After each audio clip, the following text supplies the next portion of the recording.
As they just said, I had the privilege and honor to run for Congress in the 117th District. And because of all of you, I had attained a 40% voting margin, which is unheard of for a first time around. When I was asked to run for this office by the Republican Party, they told me specifically, Jerry Morgan said to me, Laureen, I'm asking you to switch from a Senate race to congressional race because I know you have the stamina, you're a woman, but I can guarantee you won't get more than 25% of the vote. We got 40%. We won Schuylkill County. We almost won Monroe and Northampton and Carbon. Our big challenge is Luzerne and Lackawanna County. So what are we going to do about that problem? We have groups such as this one, who is doing an excellent job getting the message out there. Lackawanna County has just went through their committee meetings, and we have brought on a whole bunch of new members in our committees. As Donna just said, I was elected as the chairwoman for the 114th District. We have Dave Weber on the 113th District now, and we got a multitude of new committee people and chair people. We, for the first time in years, have a full slate of candidates on the Republican ticket for our row offices. Oh, yeah. One of which is my daughter.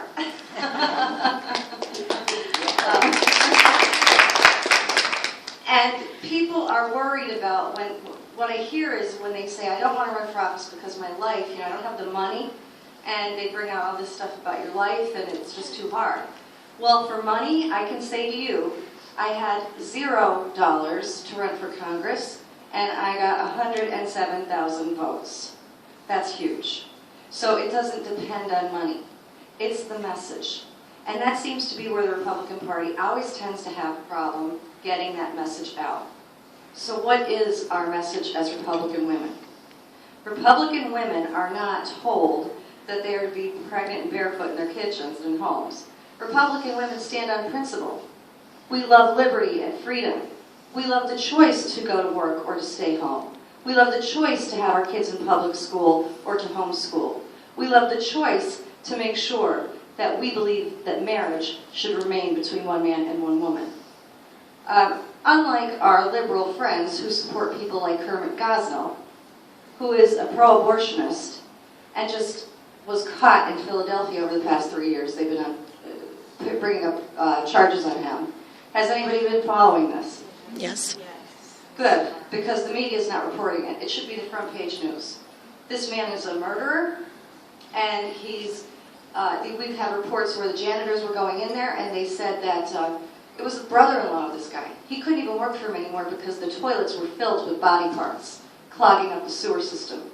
Where's the EPA? I mean, if they don't care about anything else, at least they care about our environment. So this guy, I've been trying to push him and the information as much as I can. Please make sure you tell your children about this, because this falls right in line with our message. We love life and liberty and the pursuit of happiness. We don't like to kill children, and this is exactly what has occurred out in Philadelphia in a disgusting clinic. And it's not the first. We just had a seminar with Carol Everett in Lackawanna County, and she spoke of how she wanted to become a millionaire. In order to become a millionaire, she had to make sure that more 13 to 18-year-old girls got pregnant. She had a goal. How did she get this goal achieved? She went into the school systems under the guise of sex education. They started in kindergarten. Please look her up and watch her video on YouTube for Carol Everett. They started in kindergarten, making these children question their parents. How did they do that? Well, as the experts, they went in and said to these kids, can you point to your different body parts? Because, there's no touching thing that they're trying to do in schools now. Everybody had a different answer. Nobody described their body parts the same. And this sex education expert stood there and said, this is the truth. Your parents lied to you. Kindergarten. They had a plan for every other grade thereafter. And they went in and handed out defective condoms and weak contraception so that these girls would get pregnant. And who did they call? Not the parents. They called these hotlines. Hotlines that were filled with not experts, but people they thought were professionals. They were marketers. Marketers trained on how to get this girl to come into their clinic rather than go to their parents. And their statement would be, no one will ever have to know, to try and garner support, the trust of these teenagers who are scared to death and don't know where to turn. We have to get to them first. How do we do that? We have elections that are extremely important. These local elections you're filling for your school boards right now. School boards that under core curriculum might be banished soon. And we must stop the federal core curriculum program. When you're going to these meet and greets and talking to the people that are running for office, make sure that the Republicans know about what's happening in our schools. Women know what's happening. Women are home trying to make sure that they're keeping up with the homework and keeping up with the kids, and they bring home this stuff and they read it. It's nothing against the dads, because the dads are out there working as hard as they can to survive in this horrible economy created by this administration. It could be both ways, but we must take a stand as women and protect our children. We must. And it starts with all of our local officials knowing what's happening in these school systems. Get to your school board meetings and speak about this. Let people know. I know it's hard to get the media to report on it, but we have to try our best to do that. And that's what I like to work on and educate people on as well. So I would appreciate you taking a stand and going to some of these meet and greets and talking to these people that are running, including the Democrats. Because a lot of Democrats don't know either. They just do whatever they're told from above.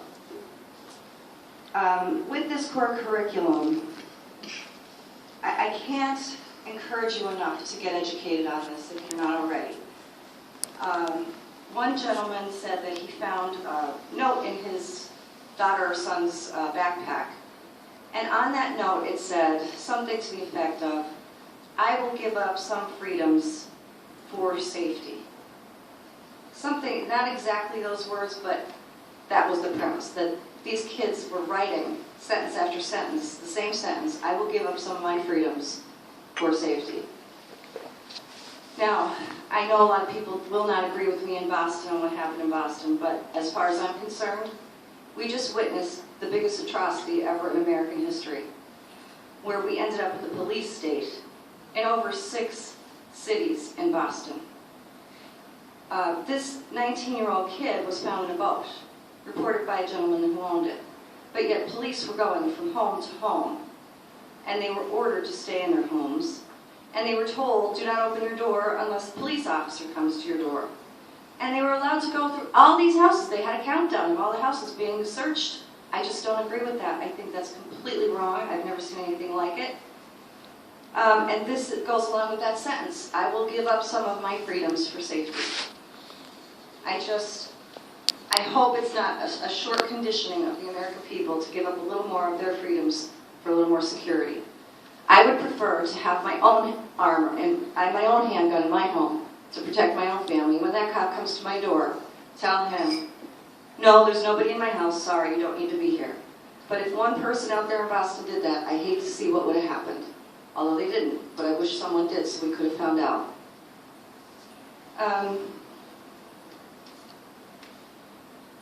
Just trying to make sure I hit on all the things I wanted to talk about.